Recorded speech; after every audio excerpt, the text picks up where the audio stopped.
Welcome to the Sensitive Shift podcast. We're your hosts, Agathe and Anna. We're highly sensitive people, and we were once highly sensitive children.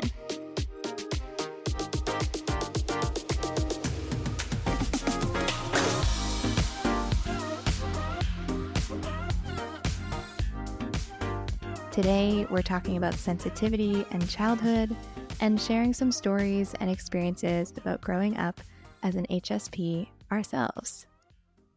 Agathe, how are you feeling about revisiting our childhood? A great question. I feel some excitement, some nerves, because it's a big topic. There's so much there for revisiting many years of our lives in just a few minutes. So obviously it won't feel super complete, but I'm excited to dive in. And in the spirit of revisiting childhood, yesterday I was at the grocery store. I was in the cereal alley and I was like, I really want some Fruit Loops. And I was like, you know what? I never got to eat those as a child, so why not? And I just got myself some Fruit Loops because I needed to take care of my inner child yesterday. So that's how I'm doing today. It's like a wonderful way to think about how we carry our inner child. Like we still have very childlike aspects of us throughout our lives. And we tend to associate sort of childhood with like fun and play and enjoyment. And so we're going to talk about a little bit about that. All the challenge too. Exactly. A bit of both. I'm feeling like you. Some mixed emotions, excitement, a little nervous. It's personal. It's vulnerable. But we're being brave today. We are. And we'll move with care and compassion as we go. If you are joining us today, you've probably listened to our first episode, but we don't want to assume. So if you're new here, welcome. You should check out our first episode. It was great. We loved it. And in our last episode, we did introduce ourselves. We talked about our why for the podcast, and we presented the trait of high sensitivity, which is also known as sensory processing sensitivity. And we'll just do a little recap of some of the main characteristics of high sensitivity so that you can feel up to speed in this conversation. So high sensitivity has a handy acronym, which is DOES, D-O-E-S, to help us remember some of these characteristics. So D to describe a greater depth of processing information from the environment and deep reflection. O for overstimulation, the only negative aspect of the trait. E for emotional intensity and empathy for others. And S for sensing the subtleties of the environment or in the environment. Of course, we remember that the term HSP is not a diagnosis, but rather a personality trait like we talked about, and it involves responsiveness to both positive and negative stimuli equally. While most of the research and the topics that we'll be talking about this season will focus on adults, today is sort of a special episode where we will take time to explore how sensitivity shows up in children. We'll talk about our own experiences as highly sensitive children, a little bit about what we wish we would have known, how the adults around highly sensitive children can nurture this quality in us. So we're going to start with, I'm going to say a little bit of a personal question for you, Agathe.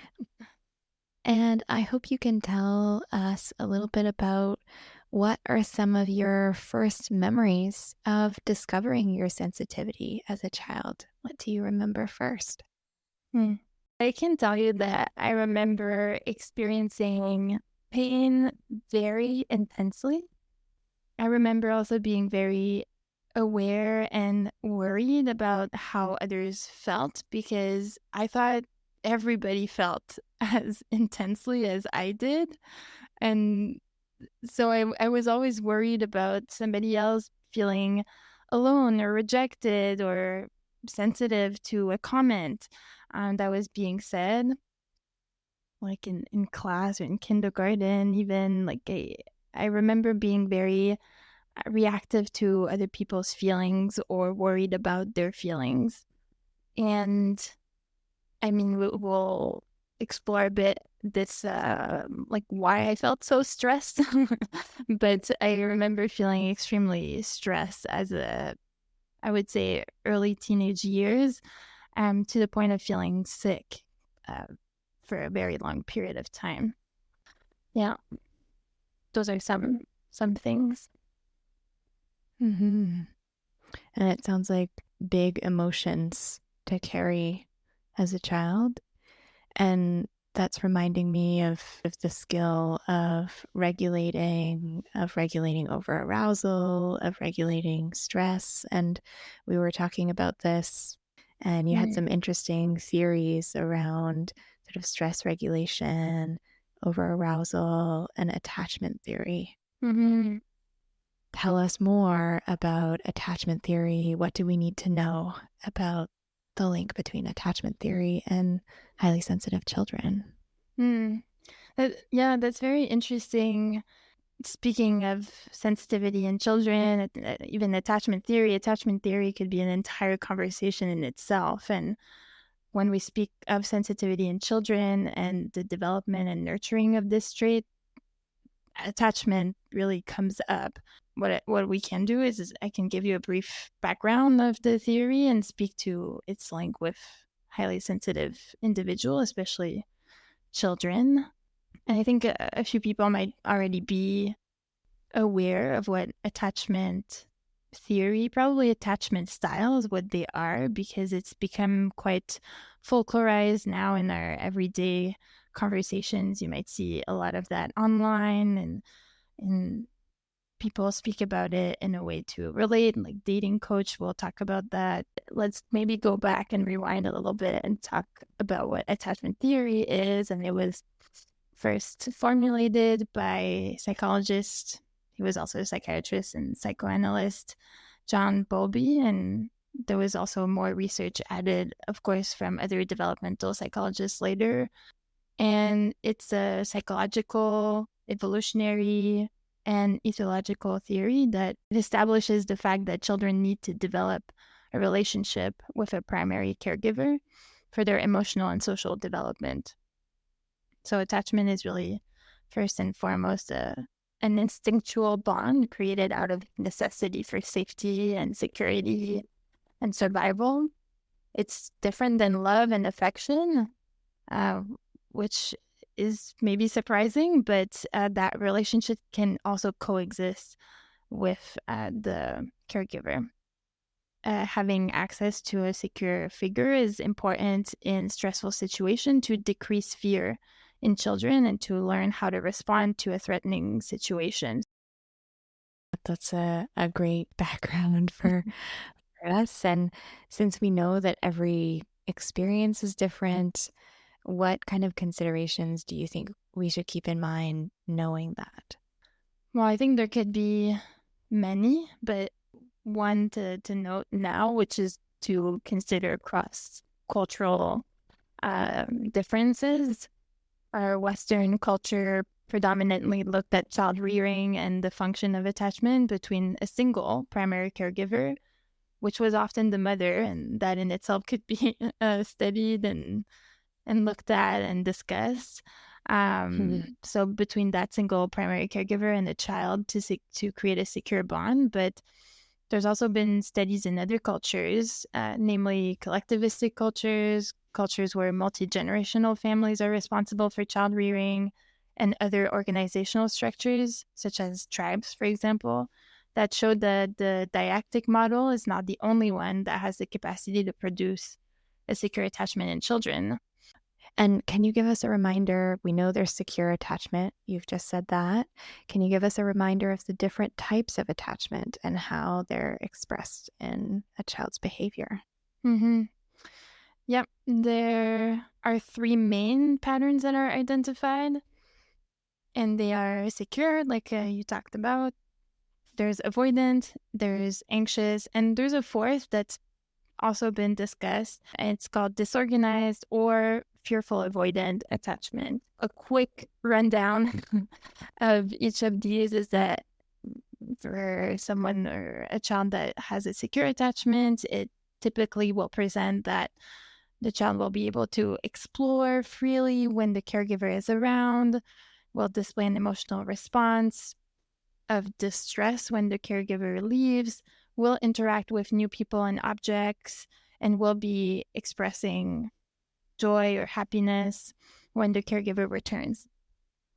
And that attachment really represents a fair confidence from the child that the caregiver is sensitive and will respond to needs and communication. Mm-hmm. An avoidant attachment a child will typically ignore the caregiver and show little emotion, whether the caregiver leaves and returns. If it approaches the caregiver, it will do so in kind of an abortive fashion. The child will not really explore much. It will lack emotional display as a mask for distress, and their needs are infrequently met. And they learn that communication of their needs has no influence on the caregiver. Mm. An anxious attachment typically presents as a child will react very strongly. The distress will be very strong to the caregiver's departure and be ambivalent about their return. And that's often due to an unpredictable response to their needs being met. The child will typically explore little and be wary of strangers, even in the caregiver's presence. And already that's, having me think about behaviors of highly sensitive children. I'm wondering if you could speak to how attachment theories and these attachment styles, how that interacts with the development of highly sensitive children. Mm-hmm. Yeah, we're circling back to stress that we were touching on. But the research really goes back to infancy and the development of the nervous system of highly sensitive children. So when we're speaking of sensitivity, we're really talking from the point of view of behavioral activation system in a child that's a few months old. So that's how early the development starts. We're talking about the pause and check system that we briefly talked about already in the first episode, and that pause and check system starts appearing around 6 months old as a first level of assessment of situation, and that's where the attunement with the caregiver and the attachment becomes relevant, because an infant and child will be willing to explore and overcome fears by trusting that others are around to help and by imitating others safely. There's a regulation of the over-arousal. When something new becomes too much, then they can come back and they can feel confident that the caregiver will be able to help them regulate that stressful situation. What the quality of attachment does is that it will teach the highly sensitive child how to regulate the over-arousal. And over-arousal releases cortisol, which is the stress hormone. And the research shows that there are short-term effects and potential long-term effects of recurrent over-arousal, which can make us more excitable and more sensitive. But the research really shows that, or really thought that the whole point of the pause and check system might be to protect one from the effects of long-term arousal. So a secure attachment showed that while the highly sensitive child might still experience a novel experience as stressful from an arousal perspective in the short term, they didn't display long-term cortisol level effects compared to highly sensitive children with insecure attachment.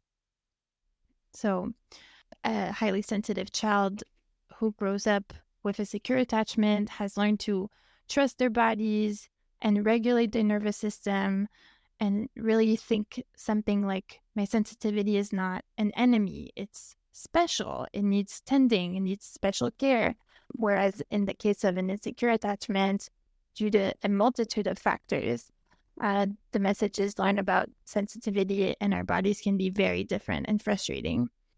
It's fascinating, really. Mhm. And it has me thinking about just how kind of protective that would be for a highly sensitive child whose nervous system is already taking in so much of the environment, that it sounds like to have this secure attachment in this case would just be so beneficial and so protective. Mm-hmm. And that leads me to maybe want to share a little bit more about how high sensitivity does show up differently in children than it does in adults.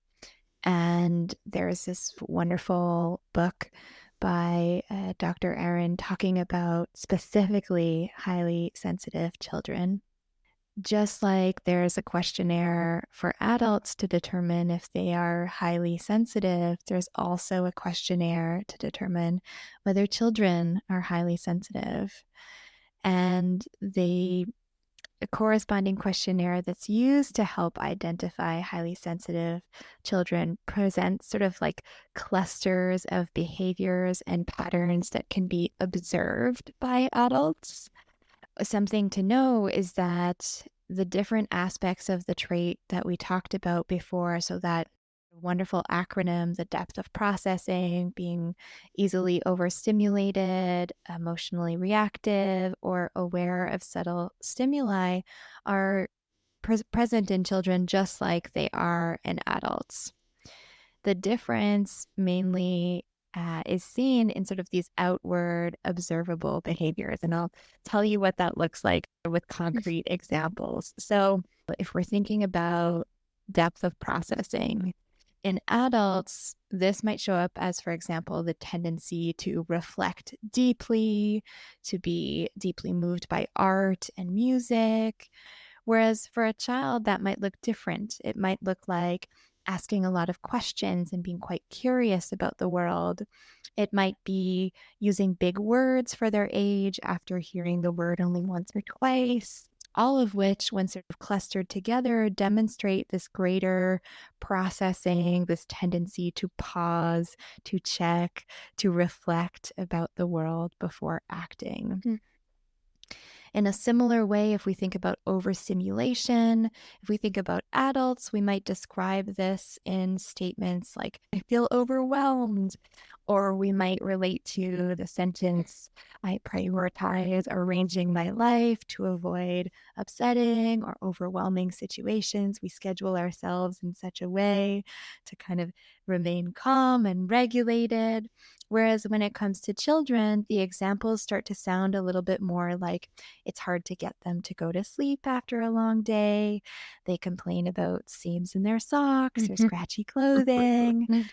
In a similar way, emotional reactivity and empathy in adults might sound like the statement, other people's moods affect me. While in children, this might look like crying easily, or it might be the child noticing the distress of others and being distressed by the distress of others. And particularly, there's some examples in the book that I related to. It was like they were describing me, and this was around sort of the treatment of animals. There might also be really deeply saddened to hear that sort of the polar bears are drowning because of global warming at the age where we're taught about global warming.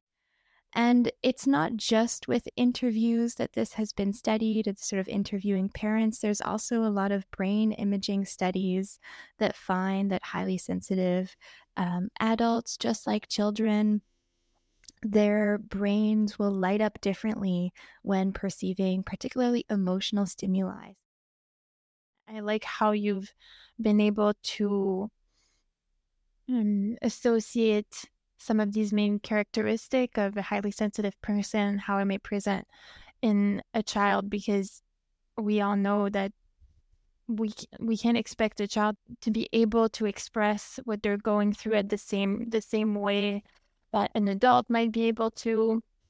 One of the things that you were talking about, like complaining about seams in socks and scratchy clothing, I was like, ah, yeah, that was something for me as well. And obviously the emotional reactivity was a a big way it expressed itself in me, and I think it really brings up that question that I'm wondering how your sensitivity was understood, handled, and nurtured by adults around you as you were growing up. That's a wonderful question. And looking back, I can self-identify with a lot of the descriptions of how highly sensitive children will feel or behave. And I'm going to say no for a fact that my parents didn't know about the concept of highly sensitive people or children. So they were going with intuition. And I think that overall, my experience was a positive one, even if, it isn't possible to be understood 100%, right? But I feel like there were a lot of parts of me and parts of my sensitivity that were celebrated, that were seen, and that were appreciated. I think particularly the idea of empathy was noticed, and I received, I think, positive reinforcement for that. One of my father's favorite stories about me as a child, one that I've heard so many times because he's told me the story and he's told other people the story, is a time when I want to say very little, old enough to speak, but not, much more than that. And it was a time when I was receiving an allowance of, I think it was 25 cents at the time. So that goes to show you sort of how long ago and how little I was. It was a symbolic allowance. We would get a coin on Fridays. And we happened to be in a pastry shop, and it was sort of like midweek. It wasn't the end of the week. It wasn't time to receive allowance yet. But we were at a pastry shop, a bakery, and there was a little kind of box that you could put coins into. I remember just kind of like pulling at my dad's sleeve and just being like, Daddy, like, please, can I have my allowance now? And he was kind of like, I don't know why, but okay, like, I guess. And so he gave me a little quarter. And without hesitating, I went and I put it in this little box. I don't know if they still have that now, but they used to have little boxes at the cash where you could put spare change for, this one was a starving child in Africa where you could kind of see their bones. And I don't remember the story living it. I remember the story being told to me, but my dad really was struck by how I just really wanted to give away. Like, I didn't need this money. I was surrounded by pastry and food, but I could see that there was someone else that needed help, and I wanted to help that person. And this is one example, but I think there's many stories where it was kind of seen that I had empathy and I wanted to give and I wanted to help, and that was always nurtured. Yeah. That's a lovely story. Thank you. I also like that Friday was payday, and it's still the case today. Still is. We still love Fridays. Oh, yeah. Yeah. And what about you, Agatha? How was your sensitivity nurtured, handled by adults around you? That's it's a complex question. I think I first want to say that this episode is by no means a criticism to our parents or our families. We're just talking about our experiences as people who have been in our own bodies and minds and hearts, and can speak to that today with 25 years of what's the word in English, of recul. I don't know how to say that in English. Hindsight, there you go. I can tell you that my emotional reactivity, which is a major part of how my sensitivity was expressed, was not always understood. I think it was confusing to others. It was often the part that made people maybe uncomfortable. I think it came across as we want to help you regulate how much you feel or how much you express how much you feel, because that was concerning to people. But I will say that in my family, creativity was very much nurtured and encouraged, which is one major aspect of sensitivity as a child and as an adult growing up. So I really appreciated that my parents allowed me to try every single sport and musical instrument, and any endeavor that I had was allowed and explored and encouraged and valued. And my art was displayed in the in the kitchen and in the living room, and that was lovely. I will say at school is where I got a lot of the negative messaging around sensitivity. I was bullied a lot in school at different ages, and I really believe that it was the emotional reactivity that was one of the reasons why I seemed like an ideal target. I was quiet but reacted strongly whenever something bad would happen. And I was often told by the adults, if I did bring it up at all to the adults, that I shouldn't be so sensitive, and that my sensitivity and my reactivity was what was attracting the bullying, or what made it so significant, why people were bullying me so much or were so mean to me, was because I was reacting to it.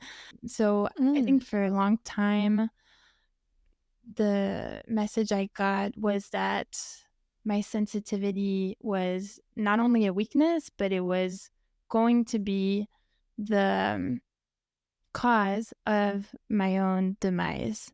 That's the way that I had framed it for a very long time. Yeah.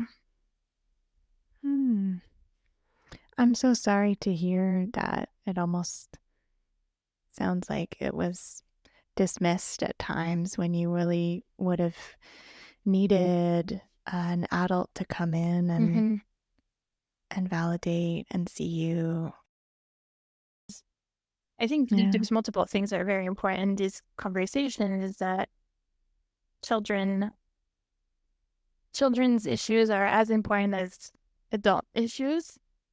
And this entire podcast is really about talking about nuance, right? And talking about the different possibilities and how it felt like to be in our experience. And we, like we said in the first episode, there are so many different experiences. And, as we're transitioning from our childhood to our adulthood, and some of that work is work that we've had to do ourselves and that we continue to do. And I'm rethinking about my Fruit Loop comment at the beginning of the episode. And I'm wondering, Anna, if you can take a couple minutes to just explain to us the concept of reparenting ourselves, which I think is also something that's become a bit more popular in today's culture. But let's go through it a little bit more and explain to people what they could do to be the parent that they need as an adult for their sensitive selves. Yeah, of course. And I'm going to speak from sort of my experience and my understanding, which is that our childhood sort of informs the way that we navigate the world today. And the voices we heard and the parenting that we had informs our inner voice that we have now. And sometimes there's a way to have some of this be reframed in adulthood to be just a little bit more helpful. I'm going to pull, actually, this is directly from the book, so it's not my words. I want to be crediting that where credit is due. It comes from The Highly Sensitive Person, the book by Dr. Elaine Aron. And she talks about these 5 tips on how to be a kind parent to yourself, especially as an HSP, and especially when we're feeling overstimulated or overwhelmed, over-aroused. when we are afraid of new situations or things are feeling uncertain, we can remind ourselves the following things. The first one is, just as a parent would not send their toddler into a new situation all alone, we don't have to do that to ourselves. You can take someone with you if you're afraid of trying something new. Secondly, just as a parent begins by talking about a situation with a child, talk to the fearful part of yourself and focus on what is familiar and safe when trying new things. Third, just as a parent keeps the promise that the child can leave if he or she becomes too upset, allow yourself to go home if you need to leave the situation if you need to. Just as a parent is confident that the child will be okay after a while, expect the part of yourself that is afraid to also be okay after some time, to adjust to the unfamiliar situation. And lastly, just as a parent is careful not to respond to a child's fear with more concern than is justified by the situation, if the part of you that is fearful needs help, respond with no more anxiety than the braver part of you thinks is justified. And you can't see this, but I have like my hand on my heart I was as I'm reading that. I was just about to say that, Anna, and I was just taking a deep breath with you as you were reading this, and I was observing you. And as a embodied therapist, I was going to comment on that hand on your chest and ask you if there's any feelings that are coming up for you, any feelings that you have about, looking back at that sensitive child self of yours.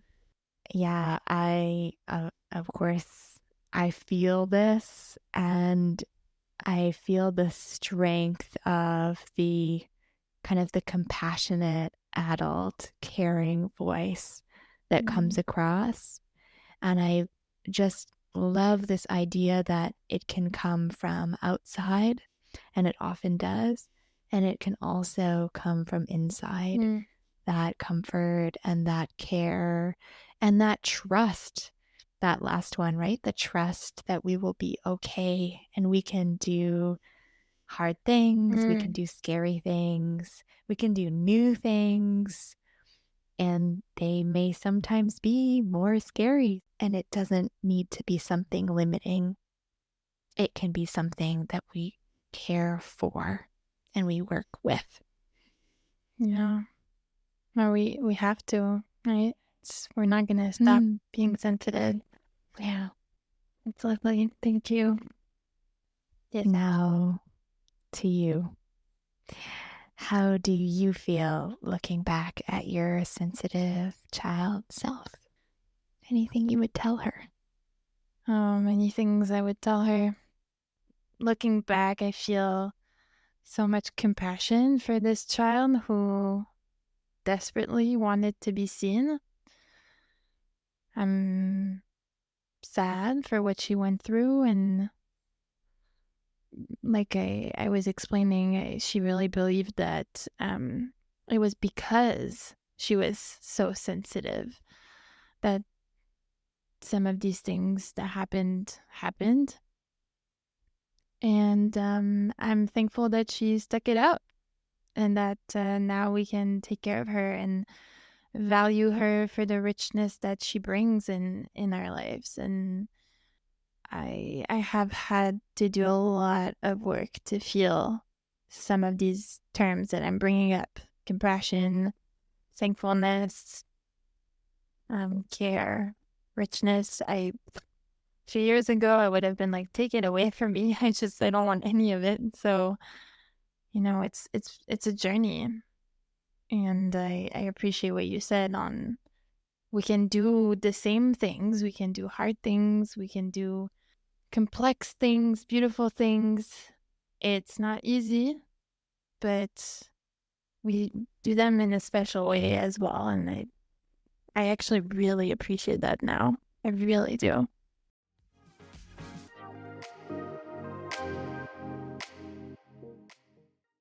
And with that being said, let's debunk some myths. And you can play with us. That's the whole point. By joining us on our Instagram and playing with us in stories. Anna, are you ready? I'm ready. Alrighty. What is it? Is it a myth or is it the truth that highly sensitive children are particularly fussy? It's tempting to want to think it's a truth, but it's a myth. While it is true that highly sensitive children can be bothered by uncomfortable stimuli, of course, that's the only negative part of the trait. Their reaction is very real. Their feeling is very real. I also want to say that sensitivity is not mainly about being distressed, overwhelmed by loud noises, cluttered rooms, changes, sensory stimuli, smells, fabrics, all that stuff. That's not the essence of sensitivity at all. We're getting better at Yes. So many people can feel sensory overload, but what really stands out about sensitivity is this elaborate and deep sensory processing. So it would be incorrect to mislabel highly sensitive children as fussy or to use fussy and sensitive interchangeably. Yeah, it just reminds me of how language is important, right? That's interesting. Thank you, Anna. Absolutely. And now your turn for the second myth or truth. We have the statement, highly sensitive children are introverted. Well, I'm giving you a second in case you're playing with us and you're wondering, but it is actually both a myth and a truth because it's true that introversion is often confused with high sensitivity, but let's say that one does not exclude the other. So you may have a highly sensitive child that might both be sensitive and introverted, or simply one or the other. So the way that we're going to briefly distinguish both of these traits, because they are traits, is that introversion is really about recharging by being on our own, and the overstimulation comes from social stimuli, whereas being highly sensitive isn't necessarily linked to how one recharges, although it can, but the difference is really on the overstimulation. And as a highly sensitive person, the overstimulation can come from all types of stimuli. So social, emotional, and physical. That's that.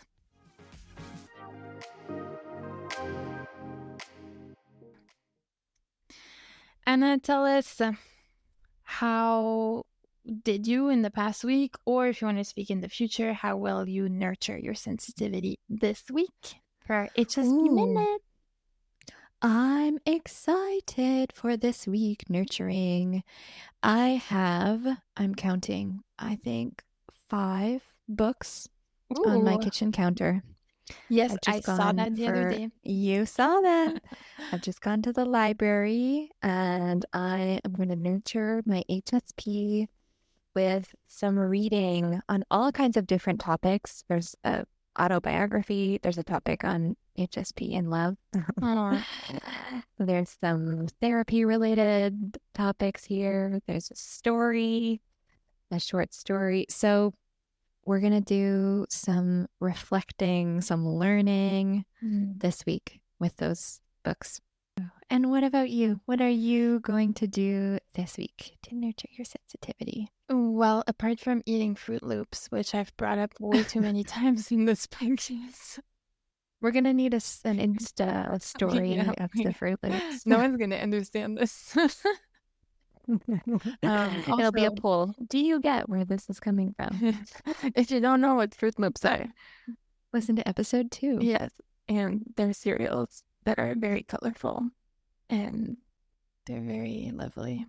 Great description. So apart from eating Fruit Loops, I'll go in the past. This past week was difficult. I had some difficult decisions to make in my personal life, and I really took my time to process how I felt and with understanding the different parts of me that were in these decisions. So I really identified this like childhood self who like really wants to feel seen and loved and accepted and sees the good in everything. And then there's the grown-up part of me that's like, okay, but we've learned other things and the world does not always goes the way that we want it. And I really took my time to like honor these parts, including that child self, I should say. And I think the other part was reassuring my sensitive self and my child self, just like in the reparenting portion that you were talking to us about, Anna. Reassuring my sensitive self that I was safe and that I was going to be okay. And that work is just mind-blowing to me, that, how far I've come and how much further I can go. So, although it was difficult decision week, I'm really happy and excited of how I navigated it. So slow clap here, or no, not slow clap, but claps everywhere. Anna's just laughing at me. I don't know if our claps are going to be picked up by the mic, but we were clapping. Wonderful. It's been so lovely to talk about this in the end. We started a little nervous, a little excited, a little bit of mixed emotions. And we did it. We did a scary thing. We did. Here we are. Yep. And so we're always going to encourage you to follow us on Instagram at the Sensitive Shift Pod and to engage with us, to let us know your thoughts about this episode, all of our other episodes. We're very aware that, we didn't speak about everything that we could have spoken about this specific topic as well. So you can let us know what you would like to hear more of, and we'll take that into consideration as we continue building. And we look forward to seeing you in the next episode on sensitivity and gender norms, and stereotypes. Yep. And before we go, just a short disclaimer that we are discussing contents related to personal wellness, but these do not constitute as advice. We acknowledge that each experience is different, and that if you're looking for specific support, then you may consider one-on-one professional support individualized to you. Anna, thank you for being here, for doing this with me. Thank you. Thank you all for listening. We'll see you next time. See you next time.